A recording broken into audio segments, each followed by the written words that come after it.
और पश्चिम बंगाल के संदेशखाली में टीएमसी नेता पर लगे यौन उत्पीड़न के आरोपों के बाद जारी बवाल थमने का नाम नहीं ले रहा है। शुक्रवार को एक बार फिर से भीड़ भड़की और शाहजहां शेख के भाई के ठिकानों पर आगजनी कर दी। वहीं एक टीएमसी नेता के घर पर भी हमला किया गया। भीड़ ने संदेशखाली के बता दें आपको कि बेदम मुजूर में टीएमसी नेता अजिती मैती के घर पर हमला किया और गुस्साए स्थानीय लोगों ने उनकी बाइक और उनके घर पर भी हमला किया।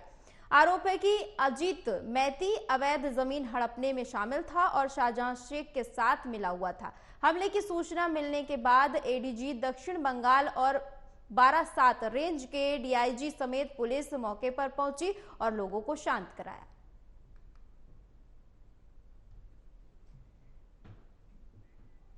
और संदेशखाली पर पश्चिम बंगाल की ममता बनर्जी सरकार पर बीजेपी ने हमला बोला है।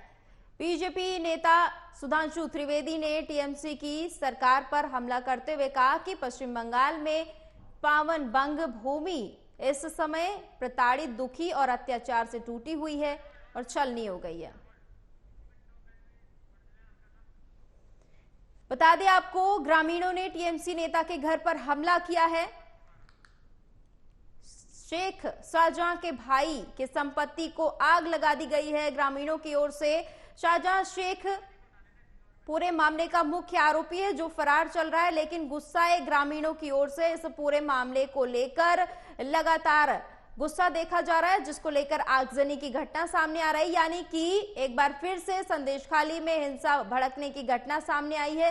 हालांकि मौके पर पुलिस पहुंची और स्थानीय लोगों को शांत कराया।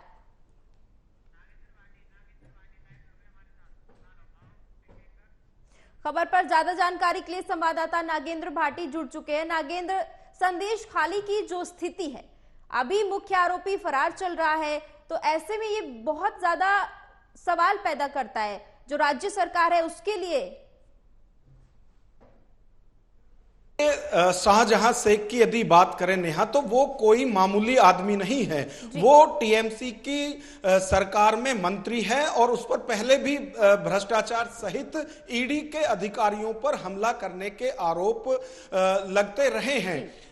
अब जो मामला है वो इसलिए ज्यादा संगीन हो जाता है कि जो आरोप लगाए गए हैं संदेशखाली की महिलाओं की तरफ से, उसमें कहा जा रहा है कि रात को अगवा कर महिलाओं को ले जाया जाता था। तो ये जो मामला है अब और ज्यादा तूल पकड़ता हुआ दिख रहा है। संदेशखाली का जो सियासी संग्राम है वो थमने का नाम नहीं ले रहा है।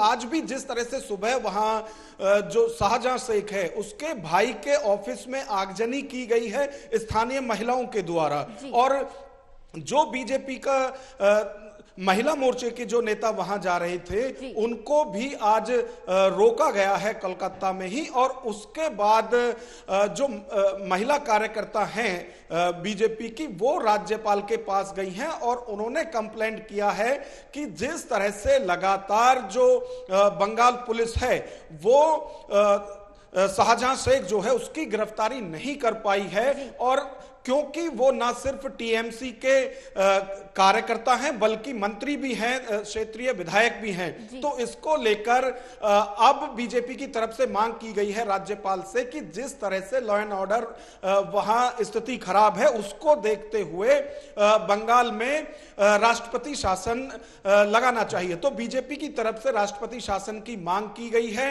और लगातार जिस तरह से सियासी उबाल संदेशखाली में देखने को मिल रहा है उससे लगता नहीं है कि मामला अभी जल्द ही शांत होने वाला है, क्योंकि हाई कोर्ट के बार बार कहने पर भी कि आखिर क्यों गिरफ्तारी नहीं हो पा रही है, पुलिस पर भी सवाल हाई कोर्ट की तरफ से खड़े किए गए हैं। साथ ही साथ खुद शाहजहां शेख को भी सरेंडर करने को कोर्ट की तरफ से कहा गया है। नागेंद्र, ज्यादा जानकारी के लिए।